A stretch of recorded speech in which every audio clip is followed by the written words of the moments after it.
कृष्णा।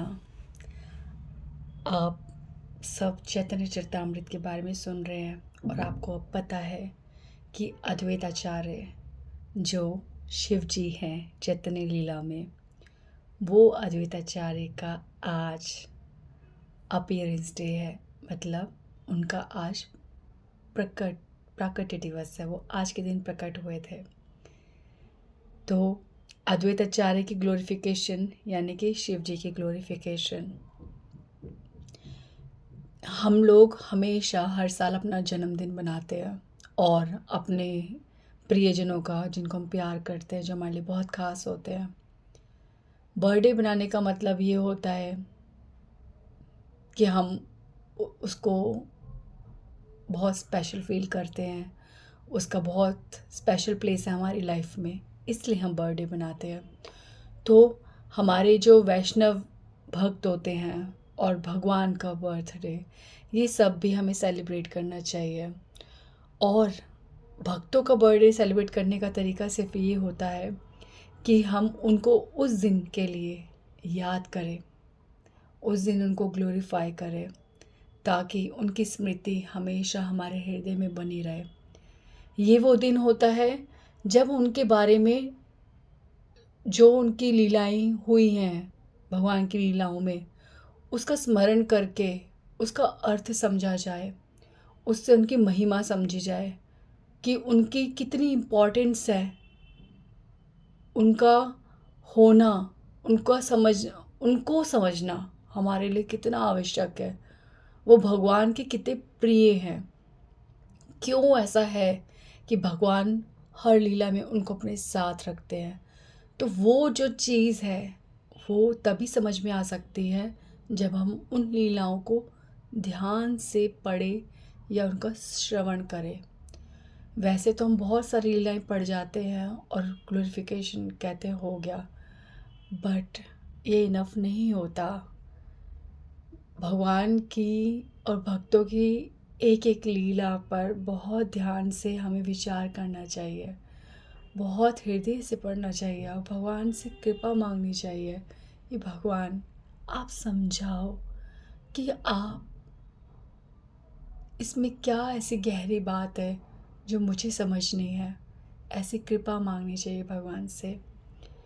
तो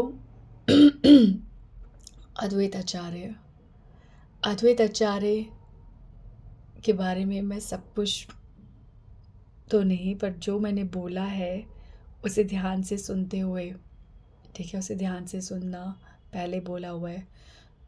पर अद्वैत आचार्य यानी शिव जी, एक बात रिपीट है ये, पर ये बहुत सुंदर बात है जो हमें कभी नहीं भूलनी चाहिए कि अगर महादेव ना होते और उनके हृदय में अगर करुणा ना होती तो आज गौर निताई हम सबके लिए नहीं आए होते।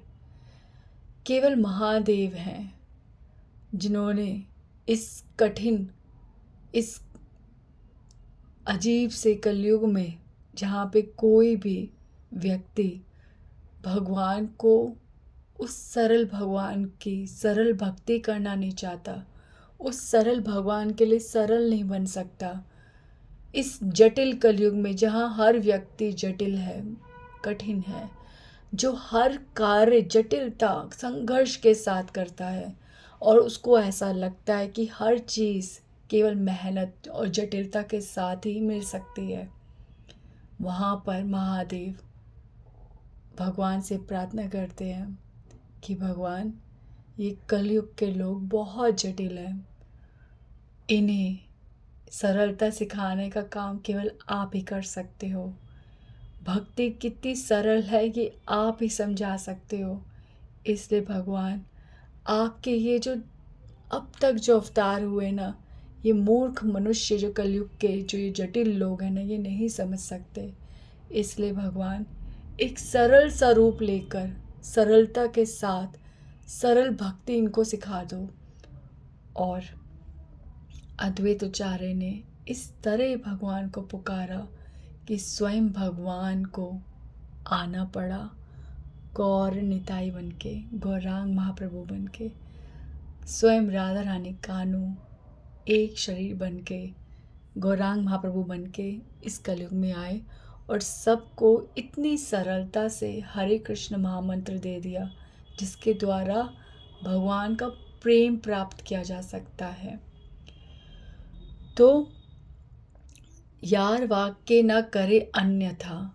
जब भगवान शिव कुछ भगवान से कहते हैं, ठीक है, जब शिव जी भगवान से कुछ कहते हैं, कुछ करने को कहते हैं, तो स्वयं भगवान उसे अन्यथा नहीं करते, उसे न टालते हैं, न किसी दूसरे को जिम्मेदारी देते हैं।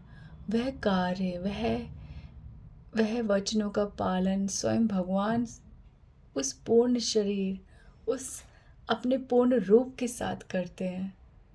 तो भगवान की, शिव जी के इस इच्छा को भगवान ने स्वयं पूर्ण अवतार के रूप में ही, अंश अवतार नहीं, पूर्ण अवतार, स्वयं पूर्ण अवतार लेकर गौरांग महाप्रभु आए और इस इच्छा को पूरा किया और दी सबको सरल भक्ति।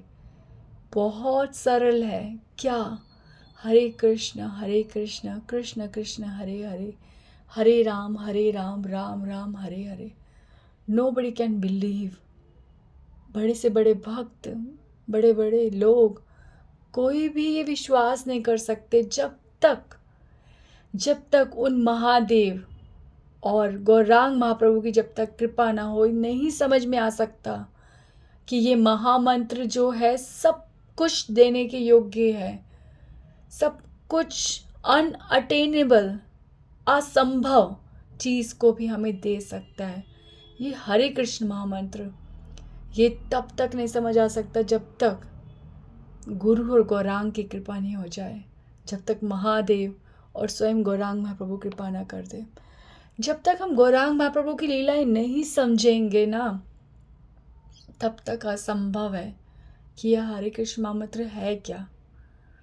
तो प्लीज़ गौरांग लीला को समझना आवश्यक है और इसे सुनने में बहुत आनंद है, बहुत आनंद।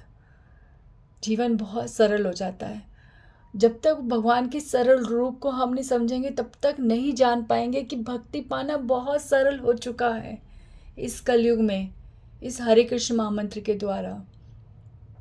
तो भगवान स्वयं जिसके कहने पर इतनी सरलता से आ गए, आज उन्हीं अद्वैताचार्य का प्राकट्य दिवस है। तो बोलो हर हर महादेव। जय श्री कृष्ण चैतन्य प्रभु नित्यानंदा, श्री अद्वैत गदाधर श्रीवासादि गौर भक्त वृंदा। तो अद्वैताचार्य की लीला बहुत सुंदर लीलाएं हैं, बट मैं आज अद्वैताचार्य यानी मूलतः शिव जी की ही एक लीला बताती हूँ आपको कि अद्वैताचार्य क्यों भगवान के इतने प्रिय हैं।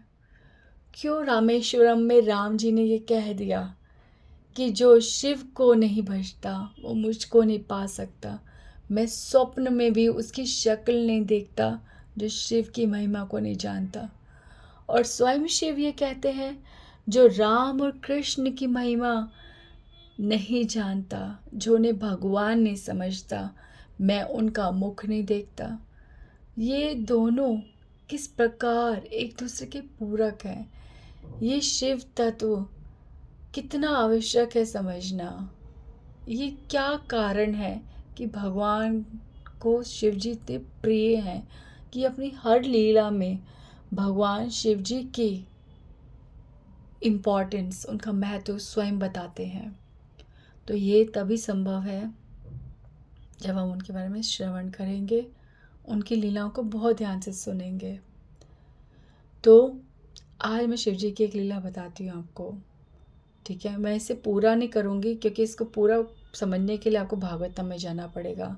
मैं मेन बात बताती हूँ आपको।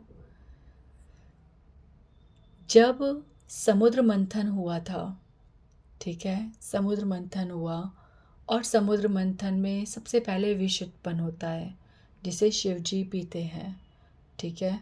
क्योंकि जब तक विष का समापन नहीं होगा तब तक अमृत कैसे आएगा, क्योंकि जो भी समुद्र में से प्रकट हो रहा था उसे स्वीकार करना ही पड़ेगा, या तो देवों को या दानवों को। ठीक है, तो देवों को या दानवों को स्वीकार करना ही पड़ेगा। पर जब विष उत्पन्न हुआ तो ना देव न दानव कोई स्वीकार नहीं कर रहा था, तो वो विष महादेव ने पिया। ठीक है, और महादेव महादेव उस विष को पीकर भी स्वस्थ हैं। क्यों? विष तो केवल मारने का काम करता है, पर विष केवल उस व्यक्ति को नहीं मार सकता जिसके पास अमृत हो। ठीक है, उसी अमृत के लिए जहाँ देवी देवता जो है और राक्षस समुद्र मंथन कर रहे हैं, उसी अमृत को जिसने अभी तक किसी ने नहीं पाया। ठीक है, उस अमृत को जिसने अभी तक नहीं पाया, तो वो अमृत, वो कौन सा अमृत है जो शिव जी के पास है। और इतना भयंकर विष जो एक सागर के नाप के बराबर था। जितना एक सागर उतना ही वो विष था, और सारा विष स्वयं महादेव पी गए। तो ऐसा कौन सा अमृत था जिसके बल पर शिव जी को उस विष का कोई असर नहीं हुआ? तो वो था नाम अमृत। शिव जी के मुख पर सदैव सदैव हरि नाम, राम नाम रहता है। वो नाम जो उनके कंठ में हमेशा रहता है, वो किस प्रकार से उस विष को नीचे उतरने देता या कुछ भी असर करने देता। हाँ, तो जब शिव जी वो विष का पान करते हैं तो वो विष उनके कंठ में रुक जाता है, क्योंकि शिव जी के कंठ में सदैव राम राम राम चलता रहता है। तो वो राम, ठीक है, वो राम नाम का अमृत जो है उस विष को फेल कर देता है, और इसलिए वो जो विष है, ठीक है, वो रुक गया। अब लोग कहते हैं कि उस विष के कारण शिव जी का रंग नीला हो गया था। ठीक है, पर वो विष जो है, वो विष जो इतना भयंकर, इतनी मात्रा में था, वो विष भी अब नाम रूपी अमृत बन चुका था। उस विष की वजह से ये सत्य स्थापित हो गया था कि स्वयं भगवान शिव जी के कंठ में रहते हैं। भगवान का नाम सदैव शिव जी के कंठ में रहता है। तो भगवान का रंग क्या है? नीला, नीला रंग है। इसलिए भगवान शिव जी को तब से नीलकंठ भगवान बोलते हैं। भगवान, भक्त ने भगवान का रंग ले लिया। ठीक है, भगवान का रंग, नाम का रंग जब सबसे ज़्यादा किसको चढ़ा? शिव जी को चढ़ा, वो नीलकंठ। ठीक है, शिव जी का कलर ब्लू, अपर कलर ब्लू हो गया, तो ये जो है तब जाके शिव जी को नीलकंठ भगवान कहते हैं। ओके, अब शिव जी को कोई मतलब नहीं है। शिव जी केवल केवल केवल हरि नाम करते हैं, केवल हरि नाम करते हैं, और वो सृष्टि के संहारक का कार्य करते हैं। भगवान अपने कार्य करते हैं। भक्त जो है कार्य करते हुए भी दिखता है, तो भक्ति करते हुए दिखता है, और जैसे उसके कार्य में जैसे उसे विराम मिलता है, जैसे उसे फुर्सत मिलती है, वो केवल भगवान का भजन करते हुए दिखता है। तो शिव जी अपने कार्य से फुर्सत पाते ही केवल हरि नाम कर रहे होते हैं। एक क्षण भी नहीं छोड़ते शिव जी, एक क्षण भी। बस समय लगते ही वो केवल राम नाम में अपने आप समाधि ले लेते हैं। तो अब शिव जी ने अपना कार्य करा, और वो फिर से ध्यान में चले गए हैं। अब जब विश्व के बाद अमृत प्रकट होता है, एक एक करके सब कुछ प्रकट होता है, सब राक्षस और देवता बांट लेते हैं।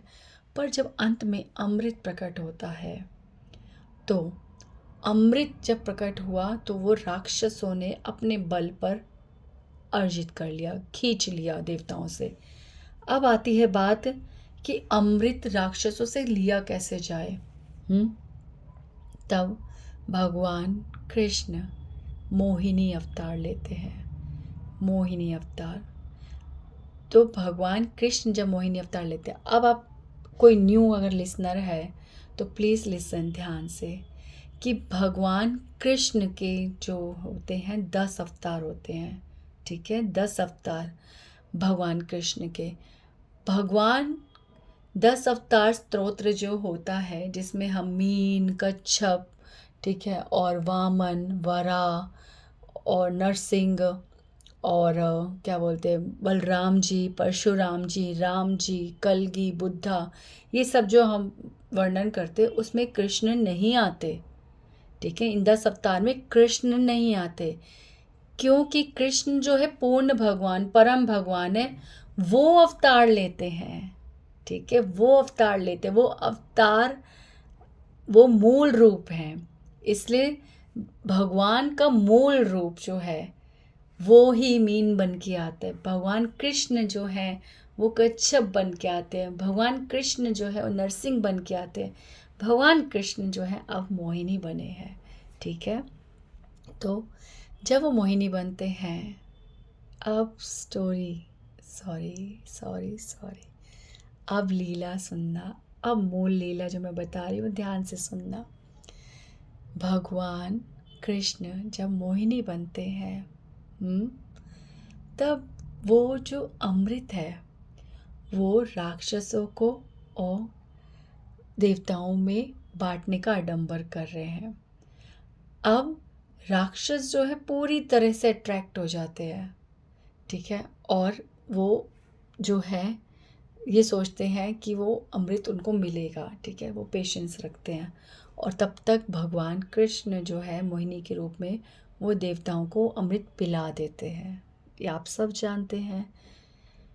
अब यहाँ पे बात ये आती है कि राक्षस जो है वो मोहिनी अवतार से अट्रैक्ट हो रहे हैं, बिल्कुल उनके अंदर लस्टी डिज़ायर्स उत्पन्न हो रही है, और वही जो अट्रैक्शन है वो देवताओं को महसूस नहीं हो रहा।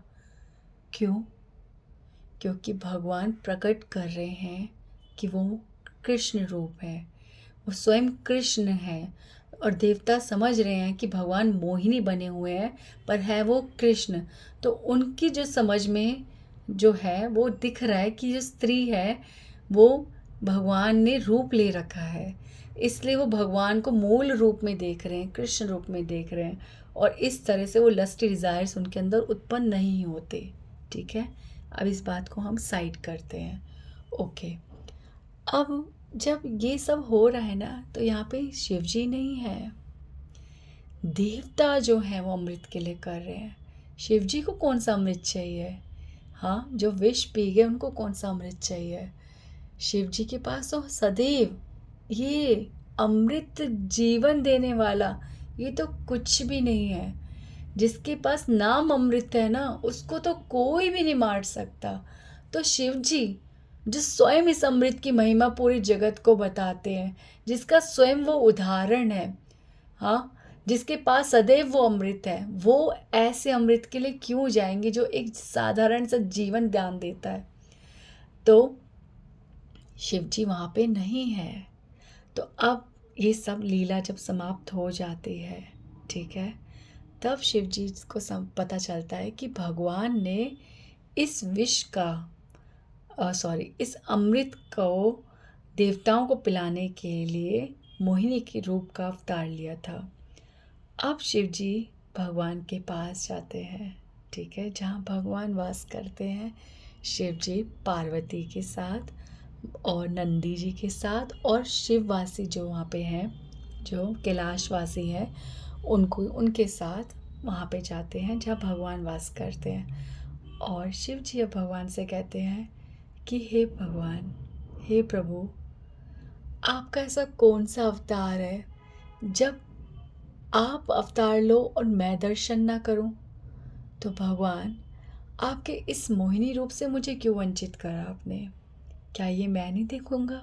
क्या आप मुझे इस मोहिनी रूप के दर्शन नहीं कराओगे? अब अब जब भगवान शिव जी की ये बात सुनते हैं तो भगवान मुस्कुराते हैं कि हे महादेव, मन में बोल रहे हैं कि आप कौन से रूप का आप दर्शन करना चाहते हो जिससे व्यक्ति के हृदय में लस्टी डिजायर्स उत्पन्न होती है, जिससे व्यक्ति सब कुछ भूल जाता है और काम के वश में हो जाता है। आप उस मोहिनी से मोहित होना चाहते हो, आप ऐसे रूप के दर्शन करना चाहते हो। अब ये बोल रहे हैं भगवान मन में। और यहाँ पे प्लीज़, अब मैं जो शिव जी के बारे में बोल रही हूँ ना, आप बस ये समझो कि शिव जी इस समय, अब मैं जो आगे बोलूँगी उसमें शिव जी एक भक्त को कैसा होना चाहिए वो उदाहरण दे रहे हैं अपने द्वारा। तो शिव जी यहाँ पे आप बोल रहे हैं कि भगवान, मैं क्या जानूँ आपका कैसा अवतार था वो? मैं क्या जानूँ कि उस अवतार के कौन से प्रभाव होते हैं? मैं तो केवल एक बात जानता हूँ कि वो अवतार आपने लिया, और मेरे प्रभु कोई भी अवतार ले, मुझे तो बस उसका दर्शन करना है। उसका प्रभाव कैसा हो सकता है? भगवान का ऐसा कौन सा रूप है जो हमारे को गलत प्रभाव डाल दे? जो सदैव शुभ है, जो सदैव बंधु है हमारा, जो सदैव हमारा कल्याण करता है, उसका ऐसा कौन सा रूप हो सकता है जिसे देखकर हमार पर कुछ गलत प्रभाव हो जाए? मैं नहीं जानता भगवान वो सब। मुझे तो आपने कोई अवतार लिया और मैं उसे दर्शन के बिना वंचित रह जाऊं, ये नहीं हो सकता। आप बस मुझे दर्शन कराओ। अब भगवान यहाँ पे मंद मंद मुस्कुरा रहे हैं कि अब शिव जी का क्या होगा? भगवान यहाँ सोच रहे हैं कि शिव जी अट्रैक्ट हो जाएंगे, लस्टी डिज़ायर्स उत्पन्न हो जाएंगे उनके अंदर। पर अब यहाँ पे बात आती है, आप ये सोचोगे कि अब शिव जी ऐसा करेंगे कि वो भी भगवान को दिखा देंगे कि भगवान, मैं आपका भक्त हूँ, मैं आपका पूर्ण प्योर भक्त हूँ, इसलिए मैं आज आपको दिखा दूंगा कि मैं कितना समर्थ हूँ अपनी इंद्रियों को वश में करने के। है ना? आप सब ऐसे सोचोगे, प्रत्येक व्यक्ति ऐसा सोचता है। शिव जी जो है भगवान के मोहिनी अवतार को देखकर मोहित हो गए थे। उनके अंदर काम वासना जाग गई थी, जैसे एक मनुष्य के अंदर जागती है। पर आपको पता है इसके पीछे कितना कितना कितना अध्यात्म, कितनी गहरी बात इसमें छुपी हुई है, कितना ज्ञान छुपा हुआ इस बात के पीछे। अब एक भक्त यानी कि शिव जी ये कहते हैं कि हे हरि, यदि मैं भक्त हूँ तो मैं सदैव हरि इच्छा पर निर्भर रहूँगा। मैंने सदैव सदैव आपकी इच्छा के अनुकूल ही कार्य किया है। जब सती ये कह रही थी कि आप भगवान नहीं हो और आपकी परीक्षा लेना चाहती थी, तब मैंने उसे एक बार ही समझाया था, पर दूसरी बार मैंने उसे नहीं समझाया। मैं समझ गया था कि हरी इच्छा से जो होगा वो ही होगा और वो मुझे स्वीकार है। तो भक्त वो होता है जो हरी इच्छा पे निर्भर होता है। भक्त वो होता है जो भगवान के सामने अपनी इंद्रियों को वश में नहीं करता। जैसे कि आप किसी मंदिर में जाओ और भगवान के जब दर्शन करते हो तो आपको ये नहीं सोचना चाहिए कि इस टाइम मुझे भगवान को ये कहना है, मुझे भगवान से वो मांगना है, मुझे भगवान के लिए ऐसी आरती करनी चाहिए, मैं भगवान को अच्छा ऐसे देखता हूँ, मैं भगवान को वैसे देखता हूँ। नो, इट मीन्स कि आप अपनी सेंसेस को कंट्रोल कर रहे हो। आप अपनी सेंसेस को बता रहे हो कि ये करना है, वो करना है, ये करना है। नहीं, आपको तो बिल्कुल मूर्ख बनकर खड़े हो जाना चाहिए और ये कहना चाहिए कि भगवान, आप मेरे सामने हो, मैं आपके सामने हूँ, मैं आपको नहीं देख सकता, मेरी सारी इंद्रियां अब आपके वश में हैं। आप चाहो तो मैं इन आँखों से आपको देखूं, आप चाहो तो मेरी सारी इंद्रियां ही आंखें बन जाए और मैं पूरी तरह से आपको निहारूं। मैं बस इतना जानता हूँ कि आप मुझे देख रहे हो और मैं एक शव की तरह खड़ा हूँ। अब आप इसमें अपने कृपा रूपी प्राण डालोगे तो ये सारी इंद्रियां जो हैं वो आपके दर्शन करेगी। इस प्रकार से मूर्खों की तरह भगवान के सामने खड़े हो जाना चाहिए और फिर देखो, फिर महसूस करो कि दर्शन क्या होते हैं। तो अब शिव जी यहाँ पर यही बात कह रहे हैं कि मैं सदैव हरी इच्छा पर निर्भर हूँ। सदैव मैं अपनी इंद्रियों को क्यों कंट्रोल करूँ भगवान? मैं अगर अपनी इंद्रियों को कंट्रोल कर रहा हूँ तो यानी कि मेरे अंदर कहीं ना कहीं अहंकार है कि मैं कंट्रोलर हूँ। और आपके सामने जब आप किसी पर प्रभाव डाल रहे हो तो वो प्रभाव भगवान सदैव शुभ है। मैं कंट्रोल करके आपको हराने की कोशिश करूं, मैं कंट्रोल करके ये बताऊं कि मैं आपके वश में नहीं हूं, नहीं भगवान, ऐसा नहीं हो सकता। आप स्वतंत्र भगवान हो, आप मेरे भगवान हो, आप सदैव स्वतंत्र हो। आप जो चाहो इस दास के साथ करो। मैं तो केवल आपके सामने हूँ और एक इच्छा लेके आया हूँ कि मुझे आपके इस अवतार के दर्शन करने हैं। अब भगवान लुप्त हो जाते हैं, ठीक है। और भगवान जब लुप्त होते हैं और शिव जी फिर पीछे आवाज़ सुनते हैं कि पेड़ों के झुंड से एक स्त्री दिखती है जो गेंद से खेल रही है, बॉल से खेल रही है। और वो स्त्री बहुत सुंदर है, बहुत सुंदर है, ठीक है।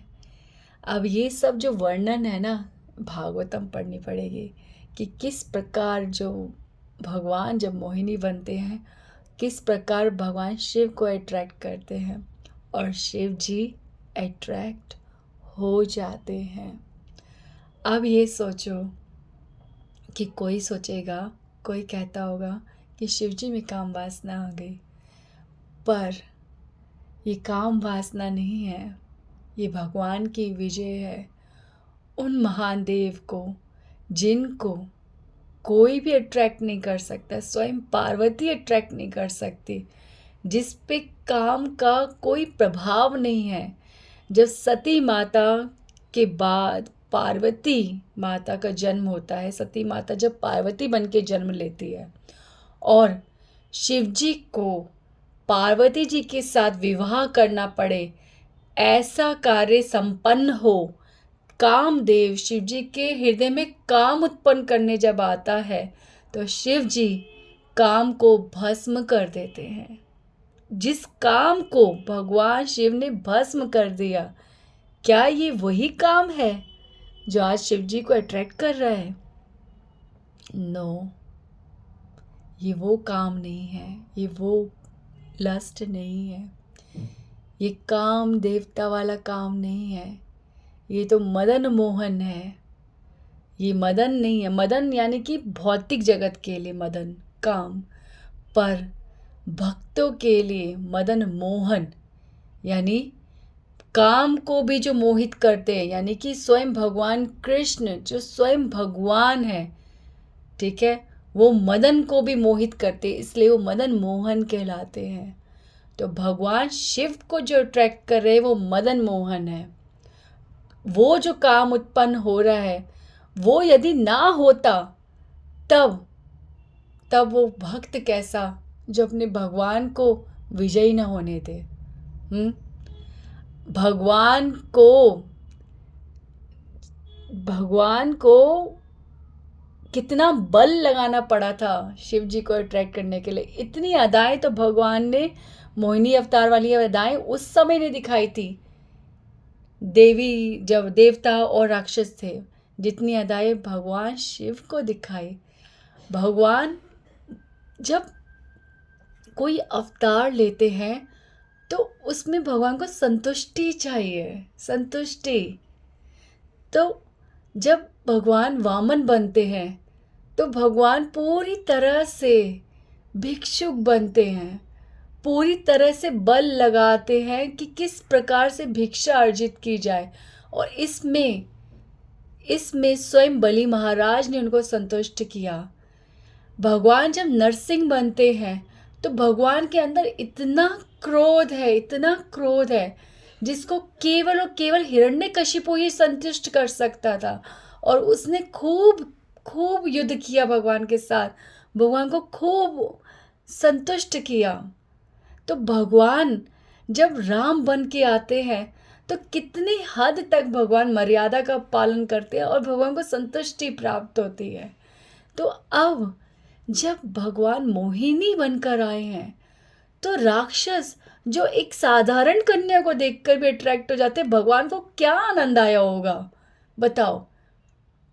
अब यहाँ पे एक बात फिर से बैक टू बैक जाओ कि भगवान को जब मोहिनी रूप में देवताओं ने देखा तो तब वो अट्रैक्ट नहीं हुए थे, यानी कि भगवान ने अपनी पूर्ण अदाएं नहीं दिखाई थी उस टाइम, समझे।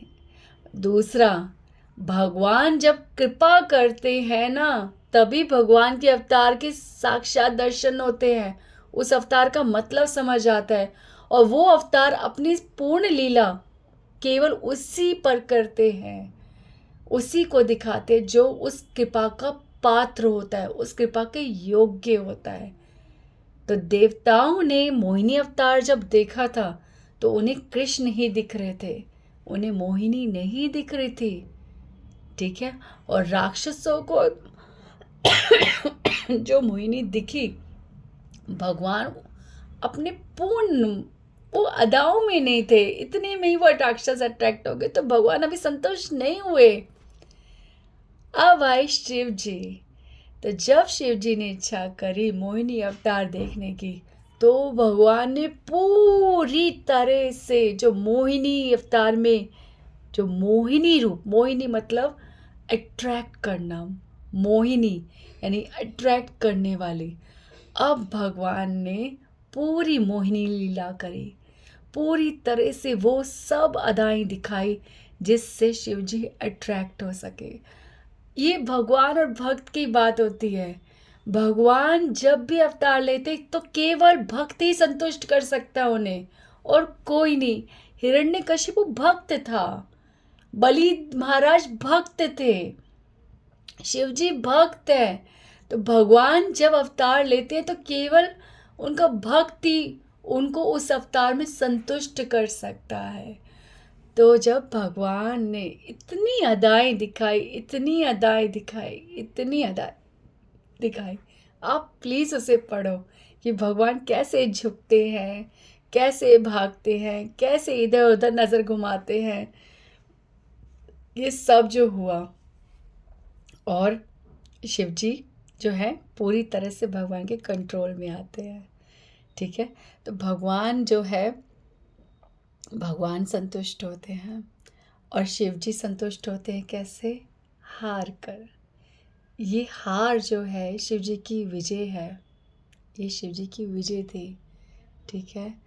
तो मोहिनी अवतार जो है, मोहिनी अवतार, देवताओं को तो एक तुच्छ लाभ मिला था, पर ये मोहिनी अवतार जो था ये शिव जी की महिमा को प्रकट करने के लिए था, शिव जी की महिमा को प्रकट करने के लिए।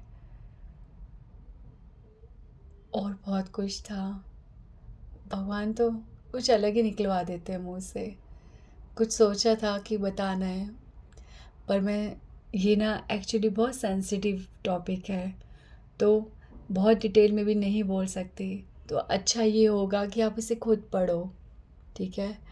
भागवतम बहुत सुंदर है, और जब स्वयं शिल प्रभुपाद इसको इतना डिस्क्राइब कर रहे हैं तो कितना सुंदर समझ आता है, आप अंदाज़ा नहीं लगा सकते। आप पढ़ो, समझो। तो शिव जी जो है, शिव जी जो है ये उदाहरण दे रहे हैं कि भक्त जो होता है वो भगवान के सामने सरल रहता है। भक्त को आप भगवान पर निर्भर होना शुरू करो, भगवान पर निर्भर होना शुरू करो। आप आपकी हर सेंस जो है इतना परफेक्ट कार्य करेगी, इतना परफेक्ट कार्य करेगी, जितना जितना आप भगवान पर निर्भर होते जाओगे, जितना जितना आप शरणागत होते जाओगे, जितना आप फ्री होते जाओगे, उतना ही आप परफेक्ट होते जाओगे। ठीक है। तो ये परफेक्शन का मार्ग, ठीक है, ये परफेक्शन का मार्ग हरे कृष्ण महामंत्र है, भगवान का नाम है। तो शिव जी जो हैं वो महादेव इसलिए कहलाते हैं, देवों से अलग हैं। शिव जी हैं, शिव तत्व है। एक ना और मेरे अंदर इच्छा थी, ये भी मैं ज़रूर करूँगी, कि गौर गोविंद स्वामी महाराज ने शिव जी के ऊपर एक लेक्चर किया था शिव तत्व पर। वो मैं ना एज इट इज़ जैसे गौर गोविंद महाराज ने एक एक शब्द बोला ना, उसका मैं हिंदी अनुवाद करके वो लेक्चर एज इट इज़ करना चाहती हूँ। तो गौर गोविंद महाराज कहते हैं शिव तत्व है, विष्णु तत्व, जीव तत्व अलग अलग, और शिव तत्व। जैसे हमें विष्णु तत्व समझना ज़रूरी है, जैसे हमें जीव तत्व समझना ज़रूरी है, ऐसे ही शिव तत्व भी समझना ज़रूरी है। क्योंकि शिव जी की जब तक कृपा नहीं होगी, सोचो जिसके कहने पर भगवान ने बिना किसी घोषणा के अवतार ले लिया, वो शिव जो परम भक्त है भगवान के, उनकी कृपा के बिना, जो हमारे अंदर अहंकार का नाश करते हैं, जो हमें नम्रता सिखाते हैं, जो हमें समर्पण सिखाते हैं, शिव जी के जीवन में और स्वयं अद्वैत आचार्य के जीवन में ऐसी कौन सी बात, ऐसी कौन सी घटना है जो बार बार ये प्रूफ नहीं करती कि भक्त को कैसा होना चाहिए। तो हम सोचो कितना ज़रूरी है। नहीं समझ आता ना, नहीं समझ आता ना, तो रामेश्वरम में शिव जी की उपासना करते वक्त राम जी ने जो जो बोला ना, वो अपने दिमाग में दोहरा लो, समझ आ जाएगा कितना ज़रूरी है। महाभारत के 12वें पर्व में, और ऐसे आगे पीछे है पर्व है जिसमें कृष्ण भगवान ने शिव जी के बारे में इसी प्रकार से, जैसे राम जी ने बोला था, इसी प्रकार से शिव जी के बारे में भगवान कृष्ण ने बोला है। तो ये सब हमें समझना बहुत ज़रूरी है। आप कुछ भी डिनाई कर सकते हो, आप कुछ भी डिनाई कर सकते हो, पर जो भगवान की बात को as it is as it is नहीं समझ सकता, वो भगवान की कृपा का पात्र नहीं बन सकता, नहीं बन सकता। तो भगवान के हर अवतार को किस तरह से उसे निहारना चाहिए, उसे समझना चाहिए, इसका सबसे साक्षात एग्जाम्पल शिव जी हैं।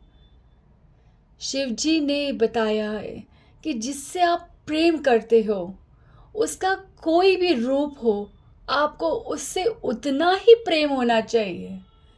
भगवान शिव जी को राम में संतुष्टि मिलती है, राम नाम से संतुष्टि मिलती है, पर क्यों क्यों वो हर अवतार के दर्शन करते हैं, उसकी स्तुति करते हैं? क्यों? क्योंकि वो उनकी उनके प्राण हैं भगवान। वो जो रूप लेंगे उनके लिए वो उतना ही अट्रैक्टिव है।